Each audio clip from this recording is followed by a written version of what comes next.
Alhamdulillahirabbil alamin wassalatu wassalamu ala asyrofil anbiya'i wal mursalin sayyidina wa maulana Muhammadin wa ala alihi wa sahbihi ajmain. Qala Allah ta'ala fil Qur'anil Karim, a'udzubillahi minasyaitonir rajim. Ya ayyuhalladzina amanu taqullaha wal tanzur nafsum ma qaddamat lighad wattaqullaha innallaha khabirum bima ta'malun.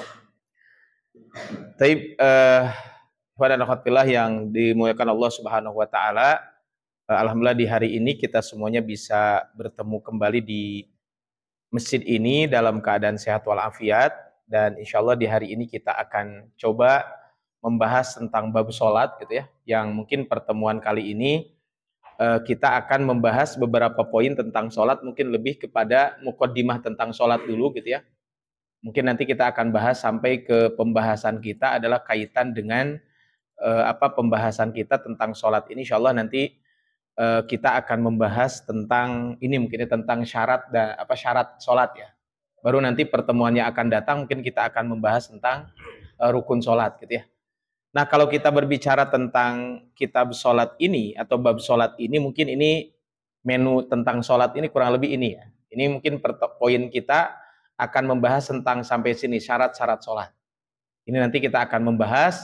Nah, baru nanti di pertemuannya akan datang mungkin kita akan membahas rukun sholat, itu tata cara sholatnya seperti apa gitu ya. Nanti kita akan bahas insya Allah di pertemuannya akan datang. Nah, kemudian nanti ini juga kita perlu membahas juga nanti tentang sholat berjamaah ya. Nanti sholat berjamaah ini memang banyak pembahasannya, walaupun mungkin tidak semua nanti. Tapi di sini nanti kita akan bahas tentang sholat berjamaah itu seperti apa, imam sholat itu seperti apa gitu ya, makmum, syarat imam, kemudian azan, iqomah, sholat Jumat ini termasuk sholat berjamaah. Contoh begini, ada nggak biasa di antara antum kalau selesai sholat berjamaah gitu ya, masbuk, terus ada yang mundur ke belakang, imam imam bersambung atau apa ya? Nah itu kan itu seperti apa, boleh atau tidak? Atau antum pernah lihat juga orang sholat di depan, kemudian nggak ada, udah penuh baris pertama, baris kedua, dia sholat sendiri di belakang, kemudian nepuk orang di depan biar mundur ke belakang. Nah itu boleh atau tidak gitu ya. Nah, itu nanti pembahasan tentang sholat berjamaah. Bagaimana kalau imamnya encok gitu ya, sehingga tidak bisa berdiri, sedangkan dia akhirnya duduk, makmumnya berdiri, boleh atau tidak gitu ya. Merucuk, Ustaz meni cigano de imam gitu ya. Nah nanti kita bahas itu tentang sholat berjamaah gitu ya. Termasuk juga mungkin tentang sholat Jumat. Nah bagaimana hukumnya kalau tidur sedang sholat Jumat? Nah, itu kan tidur ketika sedang sholat Jumat. Gitu ya. Ini kan nanti pembahasan tentang Jumat. Ini sholat berjamaah. Kemudian nanti kita akan membahas tentang sholat dalam berbagai keadaan. Ketika sedang safar, ketika sedang naik kendaraan, jamak dan qashar. Contohnya kemarin yang jalan-jalan, boleh nggak sholat Jumat dijamak dengan sholat asar gitu ya? Itu kan seperti itu. Terus sholat Jumat dijamak dengan sholat asar. Kalau orang sakit seperti apa sholatnya? Itu nanti tentang sholat dalam berbagai keadaan. Kemudian nanti kita akan bahas juga tentang sholat sunat. Sholat sunat itu ada kurang lebih sekitar 33 sholat sunat. Tapi mungkin ini yang masyhur di kita ada 14 sholat sunat gitu ya. Dari mulai sholat rawatib, termasuk juga nanti mungkin ada sholat taubat, sholat hajat, sholat tasbih. Itu boleh atau tidak. Mungkin yang 3 terakhir ini yang cukup rame mungkinnya kalau dibahas. Itu sholat tasbih, sholat hajat, dan sholat taubat gitu ya. Nah, kemudian terakhir sebagai pelengkap di sini adalah khusyuk dalam sholat. Nanti ada sujud sahwi, sujud tilawah, sujud syukur. Mungkin ini kunut, nanti bisa jadi kunut dan sujud syukur. Ini mungkin bisa jadi satu tema sendiri. Dan terakhir nanti kita akan bahas juga mungkin zikir dan doa setelah sholat. Apakah setelah doa itu zikir atau setelah doa itu adalah sholat? Berdoa gitu ya. Ini adalah kaitan dengan ini. Nah, termasuk mungkin nanti bagaimana hukumnya sholat seorang wanita. Ini adalah kalau kita berbicara tentang materi tentang sholat itu kurang lebih seperti ini. Ya, jadi kalau kuliah ini, kami dulu ketika kuliah ini dapatnya 2 semester. Jadi khusus pembahasan tentang sholat dapatnya 2 semester gitu. Ini berapa pertemuan? Nanti kita lihat saja ya, sesuai dengan kebutuhan. Mungkin tidak akan dibahas semua secara detail. Mungkin hal-hal yang pokok saja, yang itu mungkin banyak terjadi di masyarakat kita. Dan itu berkenaan dengan kehidupan kita, mungkin ini saja yang lebih prioritas gitu ya. Konteksnya kaitan dengan bab ini. Tapi sekarang kita akan bahas tentang dasar-dasar ini. Pertama, tentu tentang pengertian sholat. Apa yang dimaksud dengan sholat? Nah, para ulama gitu ya mengatakan kalau kita berbicara tentang sholat, ya, para ulama kita menyampaikan, ya, ketika kita berbicara tentang sholat, maka sholat ini, ya, kalau kita berbicara tentang sholat, maka sholat ini secara bahasa itu artinya adalah doa, ya. Jadi secara bahasa artinya adalah doa. Itu pengertian sholat secara bahasa. Sholat itu sekali lagi adalah secara bahasa artinya adalah doa. Ya, ini adalah kalau kita berbicara tentang sholat. Di dalam Al-Quran contoh ini tentang ayatnya tentang ayat zakat sebenarnya. Jadi kalau kita berbicara tentang ayat ini adalah ayat yang berbicara tentang zakat. Nah, ketika dalam ayat ini Allah Subhanahu wa taala berfirman, "Khudh min amwalihim shadaqatan." Ambillah dari mereka sodakohnya. Apa yang dimaksud dengan sodakoh di sini? Yang dimaksud dengan sodakoh di sini adalah zakat. Ambil dari mereka zakatnya. Jadi mungkin di sini teman-teman yang kebetulan jadi amil zakat itu tugasnya bukan diem aja di tempat. Enggak. Amil zakat itu di antara posisi khud, mengambil, artinya ada proses untuk mengambil. Jadi jangan sampai kita tuh amil zakat, Bapak Ibu yang mau bayar zakat silakan datang ke masjid. Pas ditelepon, Pak, saya tidak bisa datang, boleh nggak diambil? Nggak bisa, harus datang ke masjid. Padahal yang namanya amil zakat itu bukan hanya diam di masjid, bukan hanya diam di kantor, dia juga harus jemput bola. Makanya khud bahasanya ambil. Kalau ngambil kira-kira harus jalan atau diam doang? Kalau diam doang itu namanya bukan ngambil, tapi menerima kan? Kalau lihat dari ayat ini khud. Makanya di antara tugas amil zakat itu bukan hanya diam, tapi apa? Dia juga ada tugas apa? Untuk mengambil. Khud min amwalihim shadaqatan. Kemudian Allah SWT mengatakan tutahhiruhum, yang mana dengan zakat yang mereka lakukan itu akan membersihkan, wa yuzakkihim biha, dan mensucikan mereka. Kemudian wasalli alaihim, dan salatlah. Salat di sini bukan rangkaian ibadah salat. Yang dimaksud dengan salat ini adalah wasalli alaihim, itu maksudnya adalah dan berdoalah. Ini adalah yang dimaksud dengan salat dalam ayat ini. Bukan maknanya adalah wasalli alaihim, bukan maknanya salat di sini adalah salat, tapi apa? Doakanlah untuk mereka. Makanya mungkin kalau Bapak Ibu, Bapak-bapak di sini khususnya yang suka menerima zakat itu kan pasti ada ijab qabul biasanya kan di kita ya. Walaupun ijab qabul itu bukan rukun. Maksudnya begini, teman-teman kalau bayar zakat, boleh nggak kalau kita bayar zakat ditransfer? Boleh aja. Kan di situ nggak ada ijab qabul sebenarnya. Atau antum bayar zakat langsung ke mustahik. Nggak usah disebutkan ini zakat fitrah, ya ini zakat mal, nggak usah. Antum langsung aja kasihkan. Jadi nggak usah gitu ya, kita ngomong gitu ya. Nah ini jadi pertanyaan, boleh nggak kalau bayar zakat ke mertua? Kalau ke calon mertua gimana? Zakat fitrah atau zakat mal tapi bayarnya ke mertua. Ya boleh-boleh aja kalau ke mertua mah. Tapi bukan zakat istri antum. Tapi zakat antum boleh bayar ke mertua. Tapi kalau zakat istri antum tidak boleh dibayarkan ke mertua. Kenapa? Karena mertua itu menjadi tanggungan anaknya, kan begitu kan? Ini adalah kaitan dengan ini. Ini kan kaitan dengan zakat, ya. Ini maka apa? Ketika orang mengeluarkan zakat, mungkin kalau antum bayar zakat di masjid atau ke lembaga, itu kan suka didoakan. Ajarakallahu fima a'tait wa baraka fima abqait wa ja'alaka laka tahura.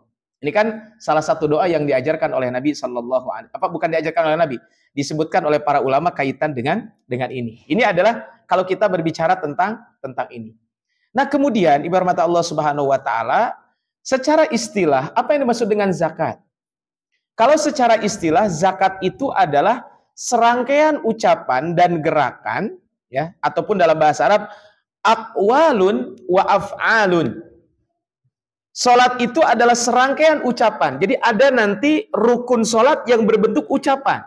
Contoh apa? Takbiratul ihram, Allahu Akbar di awal salat itu termasuk rukun. Atau membaca Fatihah.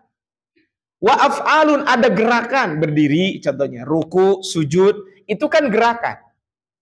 Kemudian aqwalun wa af'alun muftatahatun bitakbir, yang dimulai dengan takbir.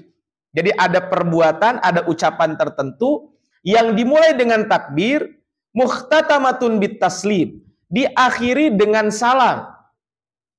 Ma'aniyati bisyara'id makhsusah, disertai dengan niat, dengan sebagai ibadah ritual, dengan syarat-syarat tertentu. Inilah yang disebut dengan sholat. Jadi kalau kita berbicara sholat, maka apa? Di situ ada ucapan, di situ ada gerakan, yang gerakannya sudah ditentukan. Tapi kan kita olahraga juga ada gerakan, ada ucapan. Di sini siapa yang suka senam? Ada yang suka senam? Kalau senam suka ada gerakan? Ada, jelas ya. Atau senam jempol, ada yang suka senam jempol? Main PS, Pak, itu senam jempol itu. Nah, kalau main PS ada gerakan nggak? Nggak, gerakan tangan. Ada ucapan? Tergantung mainnya. Tapi biasanya sih jarang ya, Sararius gitu ya. Tapi kalau olahraga itu kan biasanya juga ada gerakan. Kalau antum main bola beneran ya, bukan main bola pakai jempol ya. Antum main bola beneran. Suka ada ucapan nggak? Ada, tapi ucapannya kan bukan satu keharusan kan? Ya, kalau bola kan bukan satu keharusan antum ucapan. Justru kadang mungkin dengan dengan kode kan bisa lebih jadi gol kan. Tapi kalau gerakan apakah harus? Ya bisa jadi enggak. Kalau jadi back mau malu juga harap kan cicik gue gitu ya. Tapi kan beda gitu ya kalau ini. Tapi apa? Tapi di situ apa? Ada ketentuannya. Dimulai dengan takbir, diakhiri dengan salam.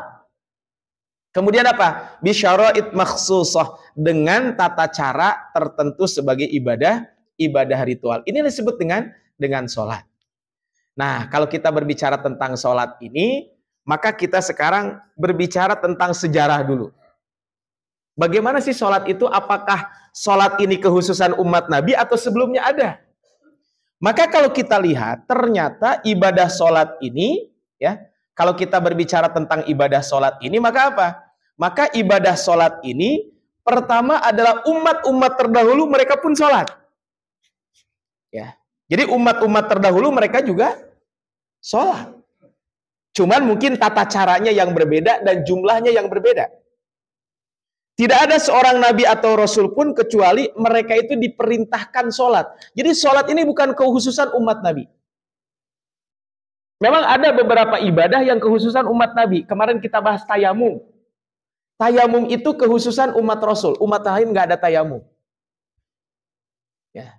Tapi kalau sholat itu adalah seluruh umat nabi, semuanya diperintahkan oleh Allah untuk sholat. Contoh, anak cucu Adam dan para nabi diceritakan dalam Al-Quran bahwa mereka diperintahkan untuk sujud. Contoh di dalam surat Maryam ayat 59. Maka di dalam surat Maryam ayat 49 itu, idza tutla alaihim ayatur rahmani kharru sujjadan wa bukiyyah. Bahkan disebutkan fakhalafa min ba'dihim khalfun. Datang setelah mereka satu kaum, adha'us shalah, melalaikan salat. Jadi salat itu adalah diajarkan kepada umat-umat sebelum Rasul sallallahu alaihi wasallam. Bahkan Nabi Ibrahim alaihi salatu wassalam, ketika Nabi berdoa, Rabbi inni askantu min dzurriyyati, Rabbana inni askantu min dzurriyyati biwadin ghairi dzi zar'in inda baitikal muharram. Ini doa kata Nabi Ibrahim, wahai Allah, sesungguhnya aku tinggalkan anak keturunanku di sebuah lembah yang tidak ada tumbuh-tumbuhan di situ, di samping Masjidil Haram. Kemudian kata Nabi Ibrahim, liyuqimus shalah, supaya nanti mereka itu mendirikan sholat. Ini mungkin bisa jadi doa buat antum semuanya yang di sini. Ada yang PJKA, pulang Jumat kembali Ahad, ada di sini? Yang LDRan maksudnya. Sabtu masih kantor ya? Oh ya, berarti bukan PJKA ya, jadi PSA ya. PJKA, jadi PSKA ya. Pulang Sabtu kembali Ahad. Ya nggak apa-apa, antum masih mending ya. Daripada saya dulu ketika kuliah itu nggak sampai Bang Toib. Kalau Bang Toib kan 2 tahun ya nggak pulang ya. Kalau saya cuma 9 bulan. Jadi dulu saya awal nikah 2011 sampai 2015 itu ketemu istri itu 9 bulan sekali. Jadi 9 bulan saya merantau, 3 bulan pulang ke Indonesia, merantau lagi. Selama berapa tahun? Berarti 12, 13, 14, 15. Selama 4 tahun. Makanya anak saya yang pertama taunya bapaknya itu kotak. Tahu kenapa tahu bapaknya kotak? Dulu kan belum ada WA ya. Ada WA tahun 2011, belum ada WA kan?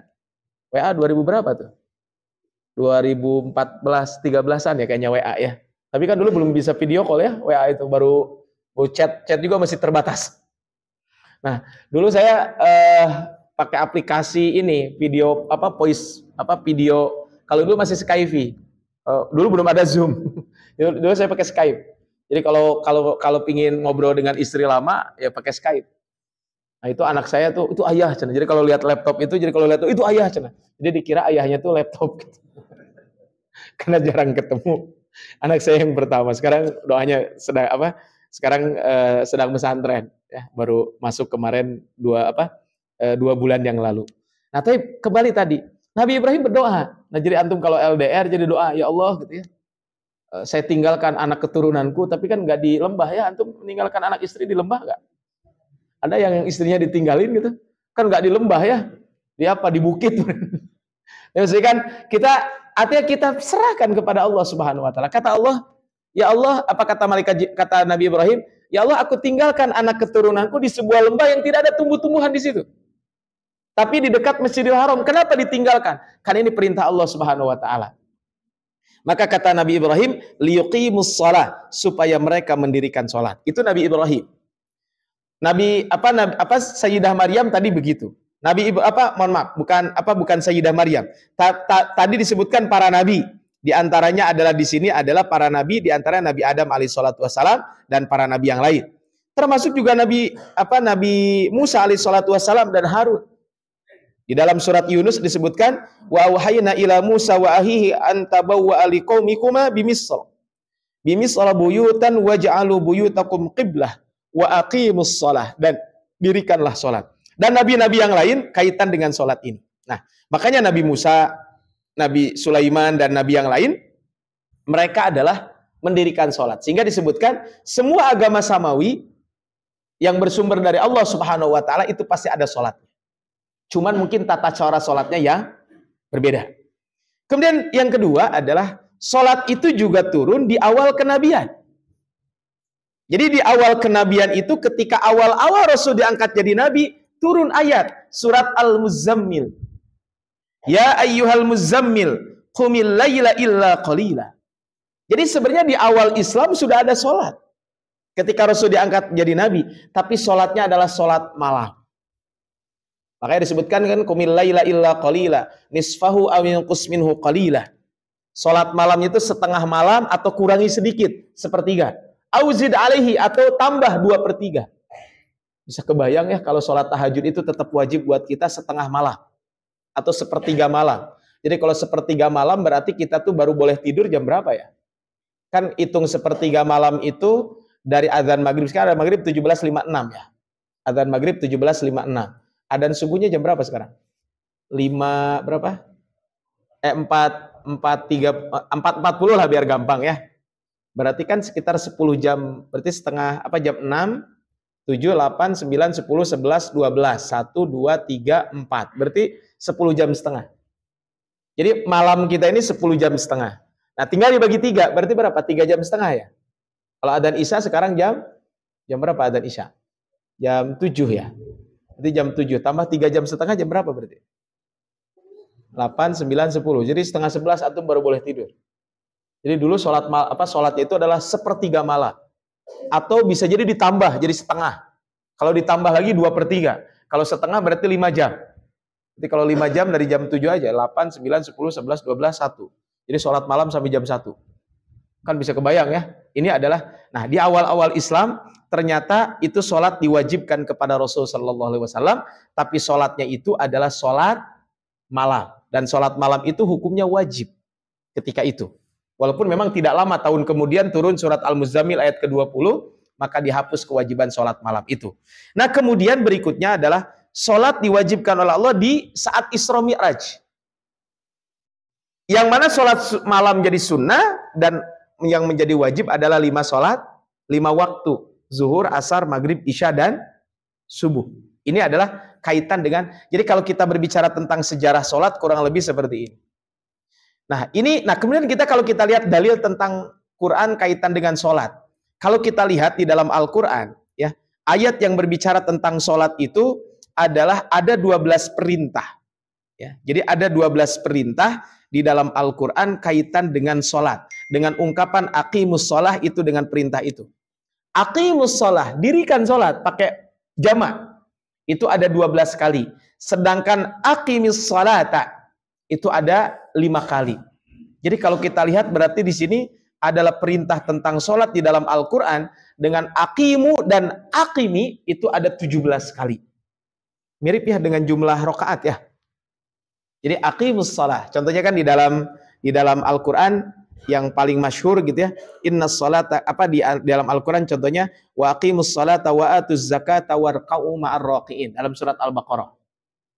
Nah, ini contohnya wa aqimus sholata wa atuz zakah. Kemudian yang kedua hadis Nabi ini sangat banyak. Yang ketiga adalah ijma para ulama. Jadi maksudnya Bapak Ibu punten. Jadi kalau kita berbicara tentang kewajiban sholat, ayatnya sangat banyak. Ada 17 ayat yang berbicara tentang aqimu dan aqimi.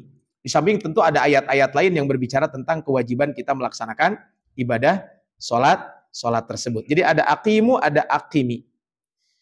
Dari hadis Nabi tadi saya sampaikan udah banyak ya. Kemudian ini sebelum kita membahas tentang bab lanjutannya, ini sedikit saya menyinggung tentang ini. Meluruskan hikmah sholat. Maksudnya apa sih? Jadi begini, kalau kita melaksanakan ibadah, jangan dikedepankan hikmahnya dulu. Ya, saya tadi sebelum di sini ada kajian di kantor, ya, maksudnya karena kebetulan saya kerja di kantor itu, kemudian si karyawannya ada sama seperti ini, ada pengajian wajib juga ya. Cuman pengajian wajibnya dalam kelompok-kelompok kecil, ya, dalam kelompok kecil. Kemudian saya tadi ada 12 orang, jadi saya pengajian dulu ke sini. Nah, tadi saya bahas tentang akal ya. Jadi bagaimana Islam itu memandang akal.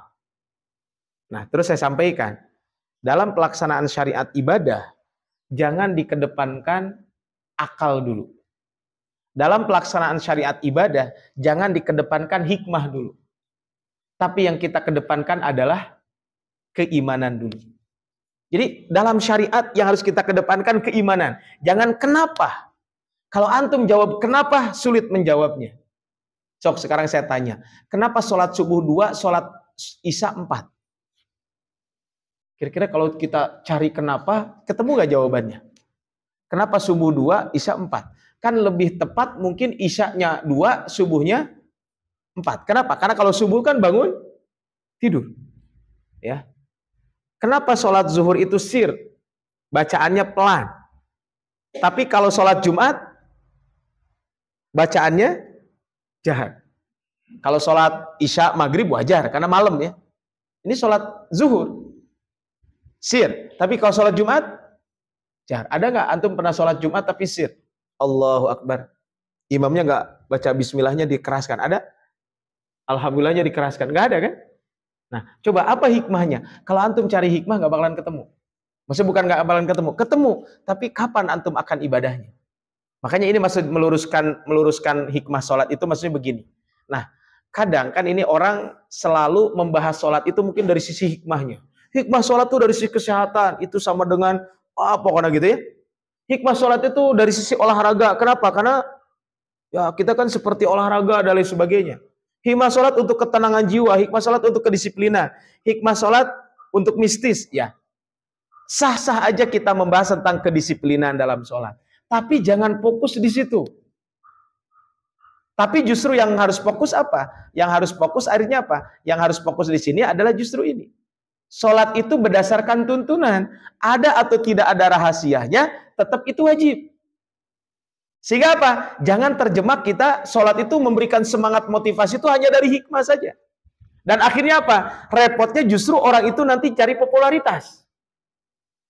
Nah, kan sekarang repot, Pak. Segala sesuatu harus orang yang populer. Jadi popularitas itu jadi segala-galanya.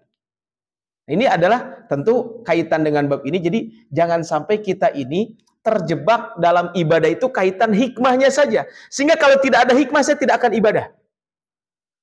Padahal apa? Padahal tugas kita itu bukan mencari hikmah, tapi apa? Perintah kita untuk beribadah kepada Allah Subhanahu wa Ta'ala. Ini adalah poin ini saya kira penting saya sampaikan kaitan dengan bab ini. Baik, sebelum saya lanjutkan ya, ini kaitan dengan materi ini, saya loncat dulu ke sini ya tentang karena tadi tentang sholat gitu ya, kita sudah membahas tentang kewajiban sholat gitu ya, apa sholat itu wajib dan lain sebagainya. Nah, coba kita bahas di sini tentang kedudukan sholat di dalam Islam. Nah, kalau antum membahas kedudukan sholat dalam Islam, maka antum akan mendapati satu, sholat itu tiangnya Islam. Disebutkan pokok perkara adalah Islam, tiangnya adalah sholat, dan puncaknya adalah jihad. Jadi puncak dari ajaran Islam itu adalah jihad. Tapi jihad itu dengan makna yang luas. Memang jihad yang paling tinggi apa? Jihadul qital, berperang. Tapi antum tolong jangan sedikit-sedikit perang. Saya dulu pernah ada jemaah gitu ya. Ustaz kita ngebom, Ustaz kita perang, kan repot. Nah padahal kalau kita berbicara tentang jihad, jihad itu maknanya luas. Antum bekerja itu termasuk jihad. Jadi antum bekerja itu termasuk jihad. Antum hadir di majelis ilmu itu termasuk jihad. Artinya apa? Jihad itu dengan makna yang sangat luas. Walaupun tentu puncak dari jihad itu adalah berperang di jalan Allah Subhanahu wa Ta'ala. Kemudian yang kedua, rukun Islam yang paling utama setelah 2 kalimat syahadat, sholat. Kan kalau kita berbicara tentang rukun Islam, syahadat, sholat. Itu sudah clear. Syahadat, sholat. Ya. Yang ketiga, ya, amalan yang pertama kali akan dihisab itu sholat. Jadi Rasul menyampaikan, awwalu ma yuhasibu au inna awwala ma yuhasibu bil abdu yaumil qiyamati min amali sholatuhu. Amal yang akan pertama ditanya itu sholat. Kalau benar sholatnya bahagia dan dia selamat. Kalau sholatnya tidak benar, maka apa? Sholatnya rusak, maka dia menyesal dan merenungi. Jika ada yang kurang dari sholat wajib, maka Allah mengatakan, lihatlah, apakah orang ini melaksanakan sholat sunnah? Kalau iya, maka Allah menyampaikan, sempurnakanlah kekurangan sholat wajib tersebut. Begitu juga amal-amal lain. Jadi Bapak Ibu, kalau kita berbicara tentang apa sih keutamaan sholat sunnah? Keutamaan sholat sunnah itu diantaranya. Jadi diantara keutamaan sholat sunnah apa? Bahwa sholat sunnah itu akan melengkapi kekurangan sholat wajib kita. Punten, ya. Kalau sedang sholat suka ingat apa aja? Allahu Akbar, alas ya engke macet balik. Popoyan dek hujan gitu ya. Allahu Akbar, alas ya isuk laporan. Udah tanggal berapa sekarang? Tanggal 22. Laporan tanggal berapa laporan? Nah, mungkin bagian keuangan kan laporan ya. Allahu Akbar tanggal 31. Besok cek rekening kan begitu. Allahu Akbar. Nah, itu can aya notifikasi dina mobile banking. Sampai ada pun dan ada anekdot cenanya gini. Anekdot ini mah anekdot ya. Jadi kalau kita hilang jarum salat we cenah pasti ketemu di sedang salat. Ya kan? Namanya sholat itu kan, makanya tadi kalau kita sholat tuh banyak apa ya? Mungkin banyak kekurangannya. Salah satunya mungkin ketika sholat kita malaweng bukan ngalaweng ya. Jadi ketika sholat kita tuh pikiran kemana gitu. Maka ya ketika sholat inilah maka apa? Maka kalau kita sholat wajib, mari kita laksanakan sholat sunnah. Jadi sholat sunnah itu salah satu cara kita untuk apa? Untuk melengkapi kekurangan sholat wajib kita. Kemudian ajaran Islam yang paling terakhir hilang itu adalah sholat. Tali ikatan Islam akan putus seutas demi seutas. Setiap kali terputus manusia bergantung pada tali berikutnya. Yang paling awal terputus adalah hukum dan yang terakhir adalah sholat. Ya alhamdulillah sekarang saya lihat masjid pada penuh-penuh lagi ya. Tapi kan kadang juga masjid kosong gitu ya. Saya kemarin sholat Pak di salah satu tempat.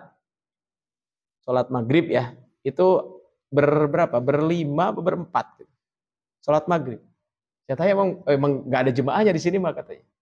Ya mungkin jemaahnya di masjid lain kali ya. Berjamaah di masjid lain. Tapi saya pernah sholat subuh tapi udah lama. Udah lama itu mah.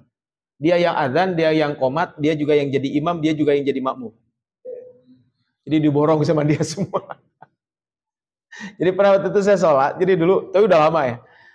Pernah itu di satu masjid sampai segitunya. Dia yang sholat, dia yang azan, dia yang qomat, dia juga yang jadi imam, dia juga yang jadi ya makmum. Karena nggak ada orang yang sholat. Padahal di situ lingkungannya padat penduduk. Ya mungkin sedang haid semua kali ya. Ya tapi kan bapak-bapak tidak mungkin haid ya. Atau mungkin bapak-bapaknya sedang musafir. Ya, sedang musafir. Atau mungkin bapak-bapak yang lainnya mungkin sedang sakit. Jadi pada tidak ke masjid itu karena sakit atau sedang musafir. Mungkin gitu ya. Wallahu a'lam. Tapi yang jelas kan orang tua kita dulu pesannya cuma sederhana. Jangan lupa sholat dimanapun kamu berada. Karena sholat ini nanti yang terakhir akan hilang. Berikutnya. Wasiat terakhir Nabi. Nabi itu sebelum meninggal mengatakan as-sholatu as-sholah. Sholat. Kenapa Rasul sampai berwasiat sholat? Tidak mungkin Rasul berwasiat kecuali itu adalah sesuatu yang sangat penting buat kita semuanya. Kemudian tadi ayatnya sudah kita bahas dalam surat Maryam 59. Allah dicela oleh Allah jika melalaikan sholat. Jadi kalau kita melalaikan sholat itu termasuk yang dicela. Fakhalafa min ba'dihim khalfun adaa'us shalah wattaba'us syahawat fasawfa yalqauna ghayya. Maka datanglah sesudah mereka pengganti yang jelek yang menyia-nyiakan sholat dan memperuntutkan hawa nafsu. Maka mereka kelak akan menemui kesesatan. Ini kaitan dengan sholat. Kemudian ibadah yang diperintahkan tanpa perantara itu sholat. Jadi salah satu keutamaan sholat itu ibadah yang perintahnya tanpa perantara. Kalau ibadah lain kan ada perantaranya. Yaitu siapa? Malaikat Jibril alaihi salatu wassalam. Nah, ini adalah kaitan dengan kalau kita berbicara tentang sholat ini. Tapi kita kembali lanjut ya ke pembahasan kita karena ini nyambung ke situ sedikit ya kaitan dengan ini. Nah, kemudian berikut ini. Ini mungkin perlu dibahas di awal ya. Bagaimana hukumnya orang yang meninggalkan sholat?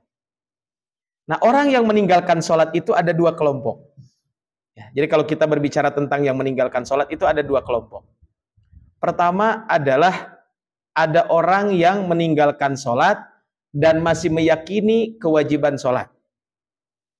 Jadi ada orang meninggalkan sholat dan dia masih meyakini sholat itu wajib. Nah, ini adalah yang pertama. Ada orang yang meninggalkan sholat dan mengingkari kewajiban sholat.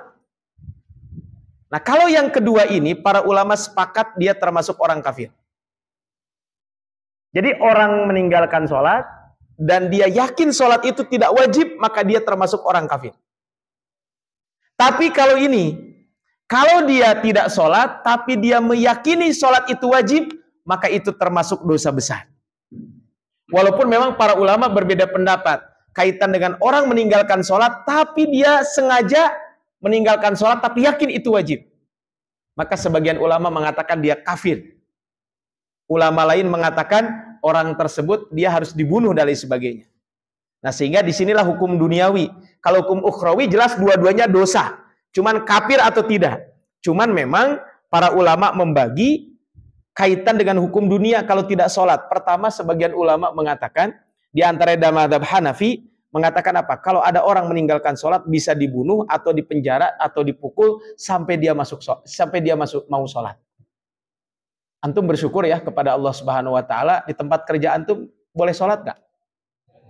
Atau ada yang ngelarang sholat gitu? Nggak ada ya, kecuali ibu-ibu meren dilarang sholat kalau haid ya. Antum ada yang dilarang sholat di sini sama Pak Mujib sama siapa gitu? Ada? Nggak ya? Atau sama Pak Teguh ngelarang sholat kan nggak ya? Saya kemarin tuh ada yang kontak saya. Coba ya, ini kontak saya bukan dari Tapio, bukan.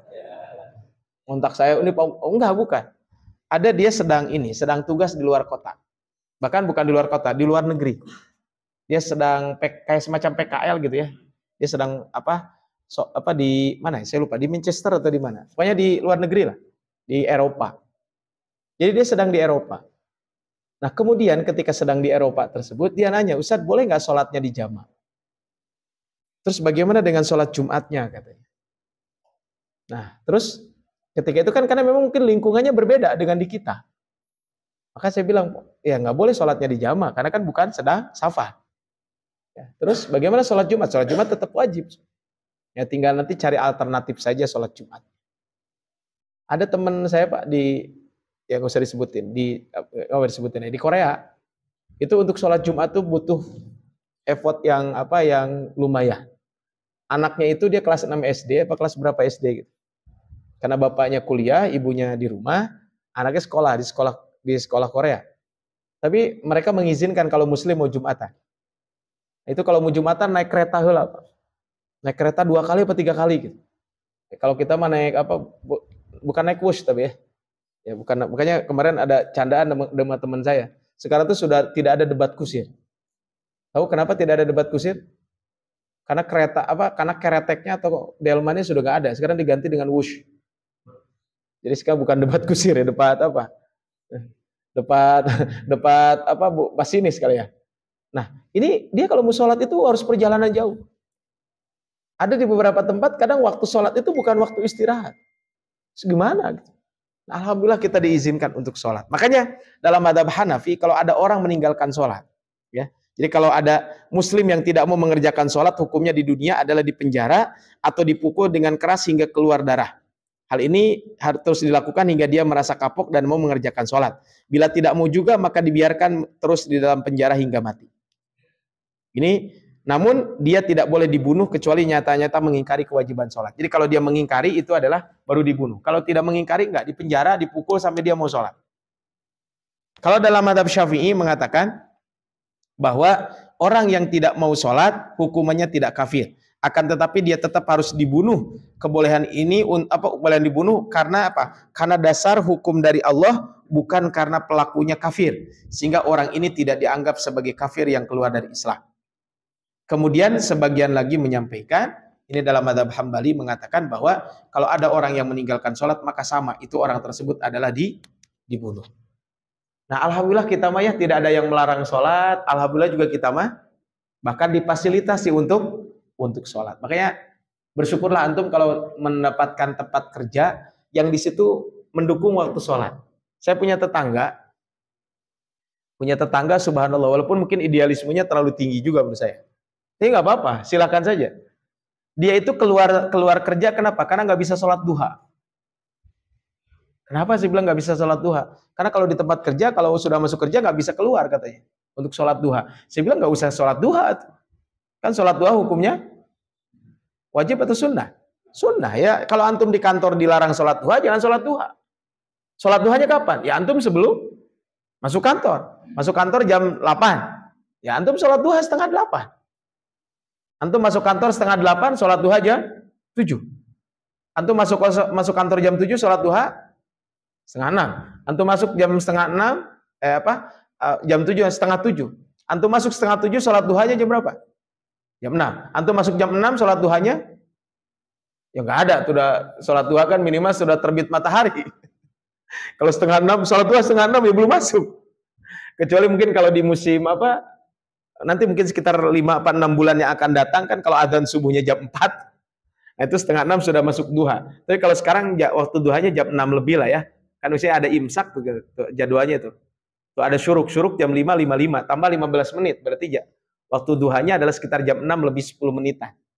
Kan ini syuruk jam 5.55, ya tambah aja 15 menit kurang lebih, itu sudah memasuki waktu duha. Tapi saya bahas di sini maksudnya apa? Sebagian ulama mengatakan orang yang meninggalkan sholat dengan sengaja, ya, walaupun dia meyakini kewajiban, bagi sebagian ulama mengatakan itu dia termasuk orang kafir. Sehingga karena dia orang kafir berarti dia boleh untuk dibunuh. Tapi yang membunuh bukan antum ya. Ada tetangga kehul gitu, oh saya ini kesempatan, dia tara sholat dibunuh, nggak boleh. Karena itu bukan kewenangan kita. Kewenangan itu adalah nanti kewenangan ada di tangan hakim. Nah, adapun hukum di akhirat adalah tadi dibacakan ayatnya ya. Di dalam surat Al-Muddatsir, masalakakum fi saqar qalu lam nakum minal musallin. Apa yang menyebabkan kamu masuk neraka syaqar? Maka mereka menjawab, karena kami dahulu tidak termasuk orang-orang yang mengerjakan sholat. Kemudian dia akan masuk ke dalam neraka wail, fawailul lil musallin alladzina hum an salatihim sahun. Kemudian yang terakhir adalah ada 15 siksaan, walaupun ini hadis, tapi hadis palsu ya. Nah, ini ada 15 siksaan, ya, ini di sini disebutkan. Ada 15 siksaan tapi hadisnya palsu. Jadi kalau hadis palsu kan nggak benar ya. Namanya juga hadis palsu. Ada 5 hukuman di dunia, katanya 3 hukuman kematian, 3 hukuman di alam kubur, dan 3 hukuman di hari kiamat. Ini tapi para ulama mengatakan hadisnya adalah termasuk hadis palsu. Nah, ini jadi pembahasan fikih nih. Berikutnya, Ustaz, bagaimana kalau saya terlanjur dulu pernah meninggalkan sholat? Sholatnya bulang betong, ya, sholatnya belang-belang. Kalau belang-belang tuh ular keren. Kalau kita belang-belang kan bagus nggak? Nggak bagus ya kalau manusia belang-belang. Kalau kita terlanjur meninggalkan sholat bagaimana? 1, taubat. Bisi antum dulu masih muda, sekarang masih muda juga kan? Ya dulu mungkin antum sudah balik gitu ya. Kadang ya pernah mungkin meninggalkan sholat, syukur-syukur nggak pernah. Pernah meninggalkan sholat, maka memang para ulama mengatakan pertama dia harus taubat. Nah, kaitan dengan qadha ini terjadi perbedaan di kalangan para ulama. Sebagian ulama mengatakan tidak perlu qadha, tapi perbanyak sholat sunnah. Walaupun ulama lain mengatakan iya harus qadha. Dan yang terakhir adalah perbanyak pahala atau perbanyak amal kebaikan. Ini adalah kalau kita berbicara tentang sholat ini. Tapi biar masih ada waktu sebenarnya setengah jam lagi, tapi sebelum saya lanjutkan materi, mungkin barangkali ada yang mau bertanya dulu ya kaitan dengan materi. Nanti saya lanjutkan setelah ini. Ada barangkali yang mau bertanya dulu? Ada, ini udah mulai banyak pertanyaannya. Oh siapa enggak? Mangga. Ini ada yang kemarin yang masih di bab wudu. Oh boleh. Ada yang belum sempat tanya katanya. Boleh mangga. Bismillah, izin bertanya, apakah jika berwudu itu ada doa yang lainnya atau tidak Pak Ustaz? Semisal saya pas mencuci bagian tangan atau wajah itu ada doanya, atau cukup hanya membaca basmalah di awal sebelum wudu. Soalnya pas dulu waktu masih kecil diajarin ada doanya pas, nah ada doa lainnya pas wudunya. Terima kasih. Ya. Terus yang kedua, orang yang masbuk tertinggal beberapa rakaat ketika imam tahiyat akhir, bagaimana posisi duduk makmum saat itu? Apakah harus mengikuti cara imam tahiyat akhir? Kemudian yang ketiga, Bismillah, Ustaz, bagaimana status salat ketika bermakmum kepada imam yang kurang fasih bacaan Al-Fatihahnya? Lahan bacaan yang sangat jelas adalah hukum tasdid yang dibacakan tidak terlalu jelas atau samar. Contohnya di ayat kedua, Alhamdulillahirabbil alamin, di bacaan tasdidnya di huruf ba itu tidak terdengar ada tanda tasdid.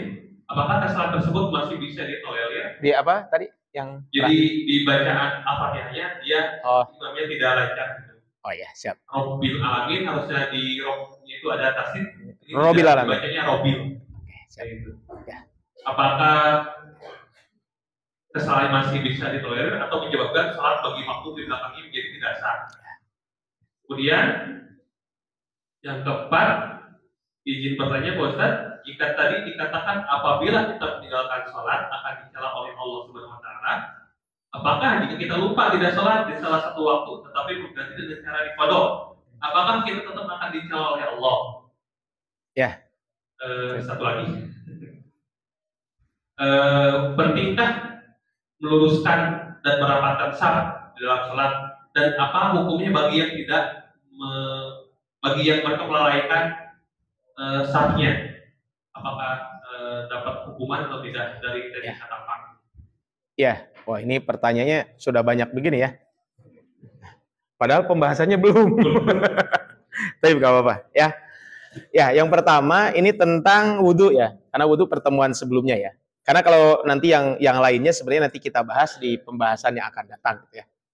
Nah, yang pertama adalah tentang wudhu. Jadi kalau wudhu ada nggak doa selain memulai wudhu dan selain apa? Selain setelah wudhu kan? Kalau memulai wudhu Bismillah, setelah wudhu baca syahadat kan itu ya. Terus membasuh muka dan lain sebagainya, ada nggak doanya? Memang kalau kita lihat di dalam hadis-hadis Nabi tidak ada. Tapi kalau dibahas di dalam buku-buku para ulama ada.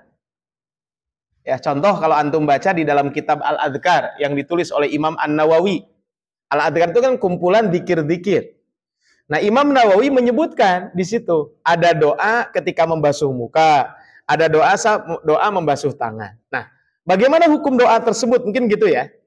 Jadi para ulama sepakat sebelum wudhu dan setelah wudhu itu disunnahkan, dianjurkan untuk dibaca. Tapi bagaimana kalau anggota wudhu itu ketika membasuh muka, membasuh tangan? Boleh nggak kita membaca? Kalau antum baca silahkan. Tidak juga tidak apa-apa. Tapi jangan dijadikan satu keharusan. Dan jangan antum itu mengatakan punya keutamaan. Nggak ada. Kalau antum mau doa, doa saja nggak apa-apa. Nah, itu makan di luar waktu sholat. Kenapa? Karena syarat rukun berwudu kan boleh antum sambil ngobrol. Berarti kalau sedang berwudu sambil berdoa kan boleh. Artinya kalau antum mau baca silahkan aja. Tapi jangan sampai antum ada keyakinan kalau membasuh muka dengan baca doa ini maka muka jadi kinclong dan akhirnya setelah itu gampang jadi banyak yang deketin. Nah, itu nggak ada. Tapi kalau antum ketika baca membasuh muka, Allahumma bayyid wajhi, ya Allah putihkanlah wajah saya ketika nanti di hari kiamat, nggak apa-apa. Ketika membasuh tangan kanan, ya Allah terimalah catatan ibadah saya dari sebelah kanan. Itu nggak apa-apa, boleh-boleh saja. Tapi itu bukan satu keharusan. Ya. Kenapa? Karena ketika berwudu itu adalah dibolehkan kita berdoa. Karena bukan larangan kita berdoa, kecuali mungkin antum di kamar mandi. Nah, berbeda nanti mungkin ketika sedang sholat. Ketika ada zikir yang wajib dibaca, nggak boleh diganti. Nah, ini adalah kaitan dengan ini. Jadi intinya mah, kalau antum mau baca silahkan. Enggak baca juga nggak apa-apa. Tapi jangan dijadikan satu keharusan. Itu aja ya. Saya baca di dalam kitab Al-Majmu', Imam Nawawi mengatakan itu. Itu doa tentang, tapi beliau mengatakan tidak ada periwayatan, tapi itu para ulama saja. Dan kalau kita lihat doanya nggak ada masalah. Membasuh muka, ya Allah, putihkanlah wajah saya di hari kiamat ketika, kan dalam Al-Quran ada yauma tabyaddu wujuh wa taswaddu wujuh. Fa'ammal ladzina aswaddat wujuhum, kan ada yauma tabyaddu wujuh. Pada hari kiamat ada yang wajahnya berseri-seri putih, ada yang wajahnya hitam. Wa ammal ladzina abyaddat wujuhum fa fi rahmatillah. Adapun wajahnya yang putih itu maka dia berada dalam rahmat Allah. Kemudian fa'amma man utiya kitabahu biyamini. Adapun orang yang mendapatkan catatan kanan, catatan bukunya dari sebelah kanan. Sehingga ketika kita berwudu, kita berdoa, ya Allah, terimalah catatan ibadah saya dari sebelah kanan. Ya mangga aja. Tapi jangan dijadikan satu keharusan. Dan itu tidak mengatakan juga ini paling utama, enggak. Itu saja mungkin ya kaitan dengan bab ini. Itu yang pertama. Yang kedua, makmum masbuk gitu ya. Makmum masbuk kemudian ketika tahiyat akhir apakah dia iftirosh atau tawarruk mungkin gitu ya. Apakah dia tahiyat akhir atau tahiyat awal? Memang ada dua pandangan ulama. Sebagian ulama mengatakan hendaklah kita tahiyat akhir. Kenapa? Karena ada hadis Nabi, innama ju'ilal imamu liyutamma bihi. Imam itu diangkat untuk dijadikan contoh, untuk diikuti. Berarti kalau imam tasyahud akhir, kita juga tasyahud akhir. Itu kan? Nah, tapi ulama lain mengatakan enggak. Imam tahiyat akhir. Kalau kita belum akhir, berarti kita tasyahudnya apa? Tahiyatnya adalah, duduknya adalah duduk seperti kita tahiyat awal. Atau ketika duduk di antara dua sujud. Mana yang mau dilakukan? Silahkan saja. Yang jelas mah kalau antum masbuk, nggak usah lihat kiri kanan. Pas nah itu mah jangan. Karena seandainya imam tahiyat akhir, dia duduk tahiyat akhir, antum duduk tahiyat awal, imam iftirosh, antum tawarruk, atau imam tawarruk, antum iftirosh, itu nggak apa-apa boleh. Karena bukan rukunnya di situ. Rukunnya itu duduk. Bukan masalah tawarruk atau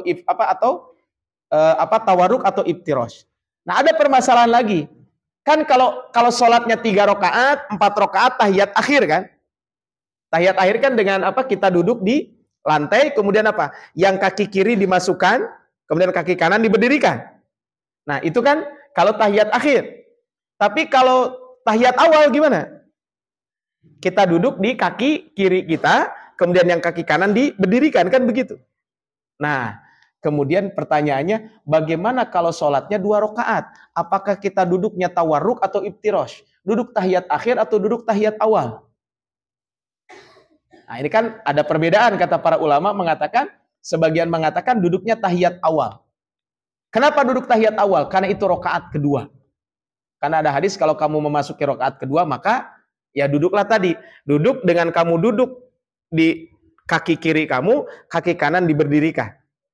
Tapi ada riwayat lain mengatakan, kalau kamu tasyahud awal seperti tapi kalau kamu tahiyat akhir, nah pertanyaannya, sholat yang 2 rakaat itu tahiyat itu adalah rakaat terakhir atau rakaat kedua? Antum sholat subuh, itu rakaat kedua atau rakaat terakhir? Ya rakaat terakhir, ya rakaat kedua. Nah, itu terjadi perbedaan ya. Manggalah itu ya, kaitan dengan masbuk ini. Kemudian yang ketiga, ini sebenarnya ini pertanyaan berikutnya juga sama, ini kaitan dengan berjamaah ya. Nanti sholat berjamaah ini disebut dengan lahan.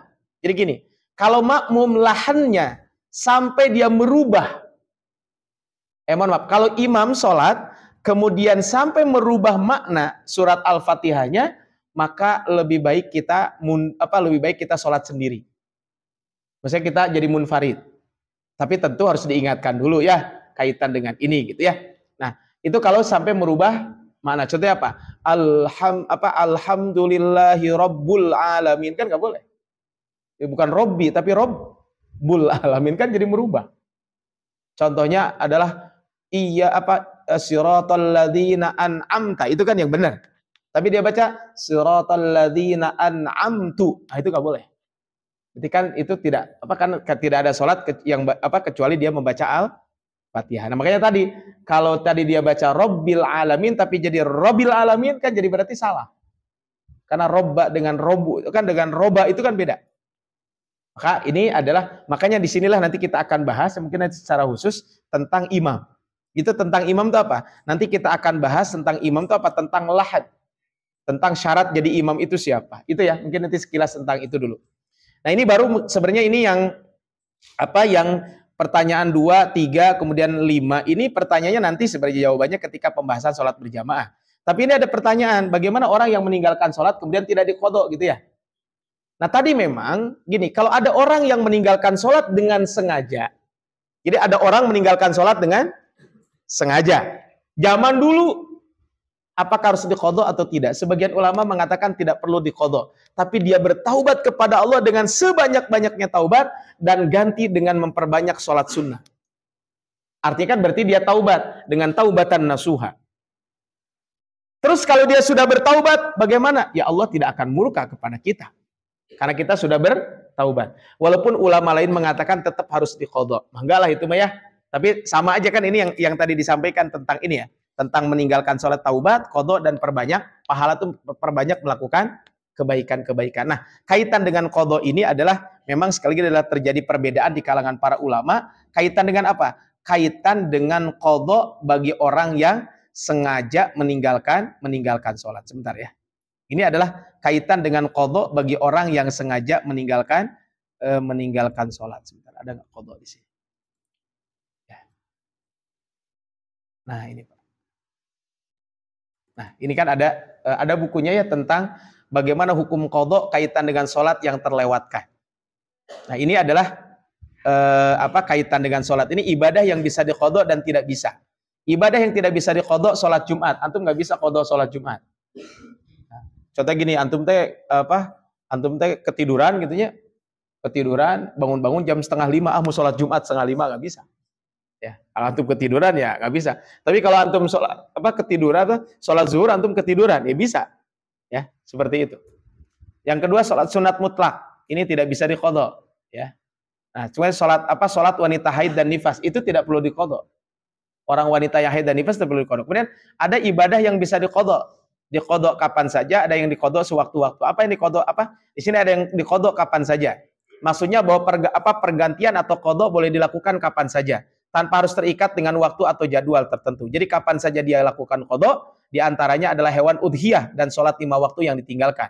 Bila seorang terlewat dari menyembelih hewan kurban, maka menurut sebagian ulama, hewan itu boleh disembelih kapan saja tanpa harus menunggu tahun depan. Demikian juga dengan sholat 5 waktu yang ditinggalkan karena sebab tertentu, maka boleh diganti dengan mengqadha sholat tersebut kapan saja. Contoh gini Pak, kalau kita ketiduran, tidur jam 11, bangun-bangun jam 11 deui gitunya. Itu mah kebluk gitu ya. Nah, maka dia harus mengqadha. Nah, terus ada yang harus diqadha di waktunya. Maksudnya ibadah yang bila terlewat dari mengerjakan maka harus mengganti dilakukan di waktu itu. Tidak sah kalau dikerjakan bukan di waktu itu. Contohnya apa? Ibadah haji. Ya, sholat Idul Fitri atau Idul Adha. Contoh begini.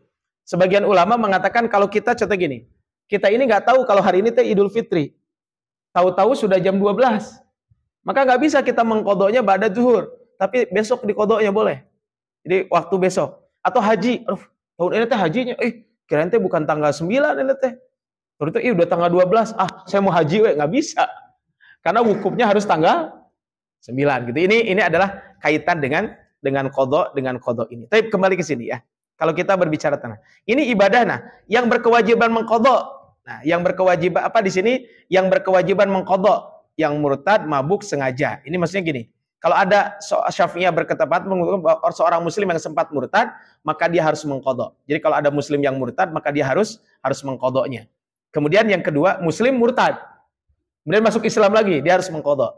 Orang yang mabuk, kan mabuk gak sholat, mereka karena mabuk dosa ya. Tapi mungkin bisa jadi dia mau taubat, jadi sholat gitu ya. Nah, maka ini adalah dia harus mengqadha sengaja. Nah, ada yang tidak berkewajiban, ada anak-anak. Jadi anak-anak kalau tidak sholat tidak perlu diqadha. Makanya kalau antum pingin tidak sholat, balik lagi ke anak-anak.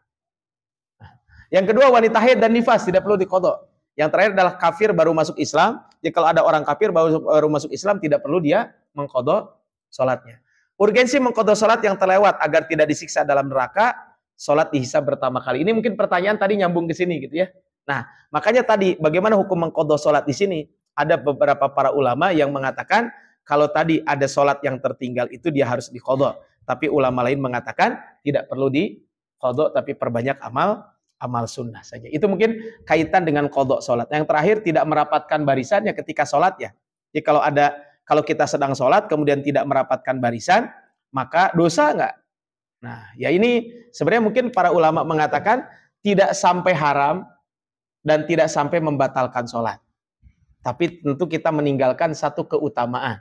Ya, jadi tidak sampai membatalkan salat kalau ada orang yang tidak merapatkan shaf ya. Atau mungkin shafnya direnggangkan. Makanya kalau antum sholat jangan berdasarkan sajadah. Yang repot itu sajadah gede-gede kan. Apalagi pas Idul Fitri ya. Wah sajadah, ibu-ibu biasanya yang gede-gede banget sajadahnya gitu ya. Nah, itu tidak dibolehkan kaitan dengan bab ini. Itu barangkali ada pertanyaan lagi? Cekap? Udah, oke. Ya, tapi saya lanjutkan dulu ya. Ini ada waktu sholat ya. Jadi kalau waktu sholat ini sebenarnya diambil dari hadis Nabi ya. Jadi kalau sekarang agak sulit antum mendefinisikannya ya. Contoh gini, zuhur, sejak tergelincir matahari. Kapan tergelincir matahari? Antum pernah lihat tergelincir matahari? Finish, batas akhirnya adalah panjang benda sama dengan panjang bayangan. Antum dulu ada yang ingat gak suka main bayangan lagi SD? Pagi-pagi kan bayangan gitu. Non diinjak bayangannya kena kamu kan gitu ya. Itu mungkin zaman SD dulu ada. Nah, ini jadi sholat zuhur itu tergelincir matahari. Jadi dari sejak tergelincir matahari sampai kapan? Sampai bayangan benda itu nanti sama dengan bayangan aslinya. Jadi bayangan benda sama dengan panjang bayangan. Jadi ini tapi kan agak sulit. Ya, antum jam berapa kira-kira kan seperti ini? Asar. Nah, kapan waktu asar? Waktu asar itu setelah selesai waktu zuhur gitu, waktu asar. Jadi makanya ketika panjang benda sama dengan panjang bayangan itu adalah waktu asar. Sampai kapan? Terbenam matahari. Jadi sampai terbenam matahari. Kalau maghrib terbenam matahari sampai hilangnya mega merah. Ya. Kalau isya hilangnya mega merah sampai terbit fajar shadiq. Nah, memang kalau isya ini batas akhirnya sebagian ulama mengatakan sampai tengah malam. Tengah malam itu bukan jam 12 ya. Tengah malam itu dihitung dari maghrib sampai subuh. Ambil tengah-tengahnya. Kalau di Indonesia sih rata-rata tengah malam tuh jam 11. Rata-rata ya. Kalau di Indonesia kan jam 11 atau setengah 12 ya. Kayak sekarang kan jam 6. Jam 6 adzan maghrib. Adzan subuhnya setengah 5. Berarti kan 10 jam setengah. Berarti kalau 5 jam berarti 7, 8, 9, 10, 11. 11 lebih 15 menit. Itu sudah tengah malam gitu ya. Nah sebagian lagi mengatakan sampai terbit fajar. Sampai menjelang azan subuh. Sedangkan adzan subuh adalah dari sejak terbit fajar shadiq sampai terbit matahari. Nah kan antum pernah melihat gitu, mereka sholat zuhur tinggal heula gitu ya. Oh belum gitu ya. Kan enggak. Ya kalau sekarang mah sudah alhamdulillah nyaman ya. Dengan apa? Dengan adanya teknologi kan. Ya sekarang mah ada jam digital, ada handphone dan lain sebagainya. Ya tentu pasti mungkin ada perbedaan 1-2 menit ya wajar saling menghormati saja kaitan dengan bab ini. Ini kurang lebih nih. Jadi waktu zuhur. Nah kan matahari di tengah-tengah nih, sampai tergelincir. Kalau sekarang jam berapa zuhur? 11.55. Nah, itu waktu tergelincir. Kalau antum jam 11 lebih 10 itu tengah-tengah, nggak boleh sholat. Sampai kapan? Nah di sini adalah zuhur. Nah kemudian ini sampai asar. Kalau asar apa? Bayangan kita sudah sama. Zuhur, asar, mohon maaf. Ini, nah di sini ke sini ya. Nah kemudian ini asar. Nah kemudian asar di sini. Kemudian apa? Mohon maaf, salah. Di sini ada zuhur kan? Nah ini asar. Kemudian sampai terbenam matahari. Terbenam matahari, kemudian ketika terbenam matahari, kemudian apa? Di sini adalah waktu maghrib, nah sampai isya, nah isya sampai subuh, nah ini waktu syuruk. Ini adalah kalau kita berbicara tentang, nah ini kan berarti, nah ketika ini kan maghrib, zuhur, nah ini kan berarti masuk waktu asar. Nah berarti waktu asar tuh dari sini sampai sini. Ini kan zuhur berarti ya, zuhur tuh sampai sini. Sampai bayangan kita sama. Kemudian ini zuhur, kemudian asar, hilang sampai kapan? Sampai maghrib. Maghrib kapan? Ketika terbenam matahari. Kemudian ini isya, ya. Kemudian ini subuh. Nah waktu subuh itu habis ketika sampai syuruk. Berarti kalau sampai syuruk, sekarang jam berapa kalau syuruk sekarang? Saya lihat tadi syuruk jam 5.55 ya. Berarti kalau antum bangun jam 6:30 berarti itu namanya sholat duha. Karena kan waktu subuhnya kan udah habis ya. Atau antum bangun jam 6. Sekarang waktu subuh udah habis kalau jam 6. Tapi kalau antum ketiduran nggak apa-apa. Tapi hati-hati, ketiduran atau alarm dimatikan. Kan beda-beda tipis ya. Jadi ada ketiduran, ada alarm dimatikan. Itu ya. Nah, di sini kaitan dengan waktu sholat itu ada waktu sholat yang terlarang. Tapi sholat ini adalah maksudnya gini, sholat tanpa sebab. Yang disebut para ulama mengatakan sholat mutlak. Kapan sholat terlarang itu? Apa sholat terlarang? Sholat mutlak. Setelah sholat subuh, antum nggak ada sholat ba'diyah subuh, saking rajinnya gitu ya. Dan nggak ada sholat sunat setelah subuh. Kecuali ada alasan, contohnya antum baru masuk masjid, ya nggak apa-apa. Ya, tapi kan ini adalah sholat setelah subuh. Kemudian ketika matahari terbit, nah ketika matahari terbit itu terlarang. Kecuali para ulama mengatakan kalau ada orang sholat subuh berjamaah, kemudian dia duduk di masjid sampai terbit matahari, kemudian sholat 2 rakaat, maka itu diperbolehkan. Tapi lebih utama adalah tambah waktunya sekitar 15 menit, supaya sudah bisa masuk waktu duha. Kan di sini ada jadwal syuruk tuh. Syuruk jam 5.55, zuhur jam 11.55. Nah berarti kalau antum pas jam 5.55, itu jangan sholat, bagusnya tambah dulu 15 menit. Ya, dan itu sudah masuk waktu duha. Waktu istiwa itu apa? Ketika matahari persis di atas, kurang lebih sekitar 10 atau 15 menit sebelum azan zuhur. Jadi kalau sekarang azan zuhur jam 11.55, maka antum tidak boleh sholat duha jam 11.45. Karena itu kan 10 menit lagi akan azan. Nah itu adalah ketika matahari di atas. Nah kalau matahari sudah tergelincir itu masuk sholat zuhur. Kemudian setelah sholat asar. Dan ketika matahari terbenam. Kecuali kalau sudah sholat asar, itu boleh. Ini adalah 5 waktu yang terlarang. Sholat apa? Sholat mutlak. Tapi kalau sholatnya ada sebab, boleh. Contohnya antum masuk ke masjid, sholat tahiyatul masjid, boleh, nggak apa-apa.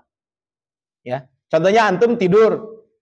Ba'da zuhur, tidur saya jam 2 atau setengah 2. Bangun-bangun jam 5 kan? Berarti kan itu waktunya sudah waktu terlarang. Kalau antum sholat, karena belum sholat asar, ya nggak apa-apa. Karena itu ada sebab di situ. Itu maksud adalah kaitan dengan waktu terlarang tersebut. Nah berikutnya adalah ini kita akan bahas tentang tempat sholat. Sebenarnya tempat sholat itu dimanapun boleh. Ya, ada beberapa yang terlarang sebenarnya. Yang jelas adalah ini poinnya. Sholat itu boleh di permukaan tanah manapun asal tidak najis. Makanya kemarin saya sampaikan, kalau antum sedang outbound, antum sedang pergi keluar, sedang ada acara kegiatan outbound atau rihlah atau piknik gitu ya, atau camping, antum sholat di mana saja silakan. Yang penting dia tidak najis, itu aja. Saya kemarin camping 2 hari, 3 Jumat, Sabtu, Ahad ya. Jumat, Sabtu, Ahad, camping 3 hari berarti. Dari hari Jumat pagi sampai Ahad siang. Saya camping ketika camping, kemudian kayak dalam camping tersebut subhanallah gitu ya. Ya alhamdulillahnya sudah panitianya berbaik hati gitu ya, menyiapkan terpal. Tapi ternyata pas hari pertama rada kosong karena mungkin masih kerja hari hari Jumat. Pas Sabtu pagi itu penuh sampai keluar. Sampai ada yang sholat pakai ya bawa sajadah sendiri gitu. Ya nggak apa-apa. Kenapa? Karena yang penting itu adalah tidak najis. Tapi yang lebih utama sholat itu di sini. Di masjid dan di rumah. Maksudnya di rumah sholat sunat ya. Atau di rumah bagi ibu-ibu. Ya, itu adalah lebih utama itu sholatnya di masjid. Ya, kalau bagi ibu-ibu ya di rumah. Kalau bagi bapak di masjid boleh, ibu-ibu boleh. Kemudian kalau ibu-ibu sholat kalau bapak-bapak sholat sunat di rumah lebih utama. Ya. Tapi kalau antum sholat di rumah malah ketinggalan ya di masjid aja sholat sunnahnya. Kan begitu ya. Saya tadi di kantor itu biasanya beberapa teman-teman sholat di ruangan di kantor. Sholat sunat. Sholat sunnahnya di kantor. Baru setelah itu dia berangkat ke masjid. Karena masih keburu qomat. Nah memang ada beberapa tempat yang terlarang untuk sholat. Satu di tempat kotoran. Karena najis. Yang kedua tempat penyembelihan hewan. Kenapa? Karena najis. Yang ketiga kuburan. Karena khawatir nanti ada perbuatan syirik di situ. Dan ada larangan dari Rasul. Ya, sholat di kuburan. Ada yang sholat di kuburan di sini? Nggak boleh ya. Menutup jalan, awas jangan. Jadi sholat sampai menutup jalan. Ya kecuali mungkin dalam kondisi tertentu. Contohnya ketika sholat Idul Fitri atau Idul Adha. Tapi kan dikasih jalan lah gitu ya. Contohnya lagi kan ada sholat Jumat di Kota Bandung tuh salah satu masjid karena masjidnya kecil tapi jemaahnya membludak, itu sudah dapat izin. Jadi jalannya ditutup sebagian, tapi dia tidak mengganggu jalan yang lain, tidak ditutup semua. Tapi sebagian saja ditutup sehingga orang akses tetap bisa berjalan ke situ. Itu nggak apa-apa. Tapi kalau antum sholat sampai menutup jalan, jangan. Kalau sholat di jalan, jangan, ketabrak nanti antum. Tapi sholat di pinggir jalan boleh gitu ya. Kalau sholat antum di jalan, saya pernah lihat polisi di Saudi itu, dia bawa sajadah. Kemudian pas waktu sholat tiba, mungkin dia masih tugas di jalan, dia sholat dulu. Nah itu boleh antum sholat di pinggir jalan, tapi jangan di tengah jalan. Kalau tengah jalan bisa ketabrak eta unggulnya. Di kamar mandi nggak boleh, kenapa? Karena najis. Kemudian di kandang unta. Memang kalau di kandang kambing boleh, sebagian ulama mengatakan kalau di kandang kambing boleh, tapi dibersihkan heula anget. Ya, cuman nggak ada kerjaan sholat di kandang kambing gitu. Kalau di kandang di kandang penyamun, sarang penyamun boleh gitu ya. Boleh-boleh aja. Kalau di kandang buaya darat, di kandang buaya intinya asal tidak najis saja ya.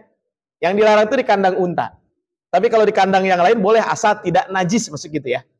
Tapi intinya kan tempat-tempat ini kenapa terlarang? Karena di sini tempat kotoran, tempat najis itu sebenarnya. Makanya sebenarnya seluruh di muka bumi ini tempat sholat. Nah ini kekhususan umat Rasul. Sholat itu untuk seluruh umat. Seluruh agama samawi ada kewajiban sholat.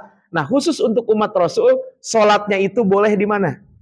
Sholatnya itu adalah boleh di mana saja. Tidak mesti di, contoh gini, antum ini sholat hanya boleh di masjid ini. Ya nggak mesti, antum boleh di masjid manapun. Makanya kan ada agama non-muslim, jadi kalau beribadah tuh nggak boleh di sembarangan tempat kan? Contohnya, si A terdaftar di Kiara Condong, maka nggak boleh ibadahnya di Binong, harus di Kiara Condong, walaupun dekat. Nah, kalau Islam mah bebas, semangga, dia antum mau sholat di mana saja, ya, itu silahkan saja. Ini adalah kalau kita berbicara tentang tempat. Nah, yang jadi pertanyaan begini, boleh nggak kalau sholat di tempat ibadah agama lain? Antum sholat di gereja aja tuh. Bisa nanti antum lagi dapat tender apa ngecat, ada tukang cat gitu ya. Ya antum dapat tugas sablon gitu ya, nyablon apa gitu ya. Nah boleh nggak? Nah tempat ibadah agama lain, sebagian ulama mengatakan boleh-boleh saja. Kenapa dalilnya? Karena Nabi kan pernah sholat di sekitar berhala kan. Ketika awal-awal diperintahkan sholat di kota Mekah itu kan Rasul sholat di mana? Di sekitar Mekah, di sekitar Ka'bah, dan di situ banyak berhala kan. Berhala itu dihancurkan kapan? Ketika Fathu Mekah. Dan Rasul sholat di situ, itu menunjukkan berarti boleh-boleh saja. Kemudian kedua, Nabi juga pernah sholat di Bethlehem. Tapi ulama lain mengatakan haram. Kenapa? Karena di situ sarangnya setan dan di situ pasti banyak najis. Apa banyak najis? Karena kan orang ke situ mungkin pakai sepatu, tidak pernah dicuci dan lain sebagainya. Maka karena di situ ada najis, akhirnya apa? Tidak dibolehkan kaitan dengan ini. Tapi yang nggak ada kerjaan juga ya kalau seperti ini. Tapi kalau yang pertanyaan begini, bagaimana kalau tempat ibadah agama lain kemudian dibeli, dijadikan masjid? Ya nggak apa-apa. Saya kemarin ke Turki ya, memang menarik juga di Turki itu kan ada apa? Hagia Sophia ya, yang sempat jadi gereja itu kan, kemudian jadi masjid kan. Kemarin kan sekarang dibuka lagi jadi masjid. Walaupun sekarang jadi destinasi wisata, non Muslim pun boleh ke situ. Tapi kalau di luar waktu sholat berbayar. Tapi kalau waktu sholat itu gratis. Tapi kalau orang mau sholat, jadi kalau antum ke Hagia Sophia di Turki itu, maka antum kalau waktu sholat gratis, nggak usah bayar. Tapi kalau antum berkunjungnya di luar waktu sholat, berbayar. Sehingga waktu itu saya ke sana, saya jadi imam Hagia Sophia kemarin. Imam masbuk maksudnya. Karena sholat udah beres, ya saya jadi imam kan. Yang penting pernah jadi imam kan. Imam di mana? Hagia Sophia, oh, kan keren kan. Tapi imam masbuk. Jadi jemaah sudah beres sholat, kita baru masuk, karena kan pas masuk, pas azan di sana, azan langsung qomat gitu. Pas selesai azan langsung qomat. Kita kan masih wudu. Nah wudu, pas masuk ke dalam gitu ya, pas kita masuk ke dalam, kemudian wudu, pas wudu, lumayan agak jauh tempat wudunya. Sambil nunggu jamaah, jadi kita masuk ke dalam, ternyata di dalam sudah selesai. Akhirnya waktu itu kita sholat, ya saya didaulat jadi imam, ya jadi imam Hagia Sophia. Tapi imam masbuk, ya nggak apa-apa kan, jadi yang penting pernah ngimamin di masjid bersejarah. Ustaz pernah ngimamin di Masjidil Haram? Pernah, saya jadi imam di Masjidil Haram. Sama imam masbuk juga gitu ya. Pas kebetulan umroh, belum sholat isya gitu ya. Ya udah, ini saya jadi imam di sana. Ya, ini adalah kalau kita berbicara tentang tempat-tempat ibadah ini. Tapi karena waktu mungkin sudah jam berapa? 16.55 ya. Masih ada pertanyaan nggak mungkin? Kalau ada pertanyaan, nanti syarat-syarat sholat saya bahas pertemuannya akan datang saja. Karena nanti di syarat-syarat sholat ini nanti ada beberapa poin mungkin yang nyambung di sini ya. Nanti contoh di sini adalah nanti tentang menghadap kiblat ya. Nah, tentang menghadap kiblat, bagaimana hukumnya antum sholat di kendaraan? Nanti kita bahas ya. Kalau antum naik motor, gimana sholatnya kalau naik motor gitu ya kan? Apa boleh atau tidak? Kemudian di sini kan tahu waktu sholat gitu ya. Nah, tahu waktu sholat itu nanti apakah bagaimana dengan azan dan lain sebagainya, nanti kita akan bahas di pertemuan yang akan datang saja. Karena waktunya mungkin nggak cukup ya, karena tinggal 4 menit lagi. Ada pertanyaan, mangga mungkin saya buka sesi pertanyaan saja.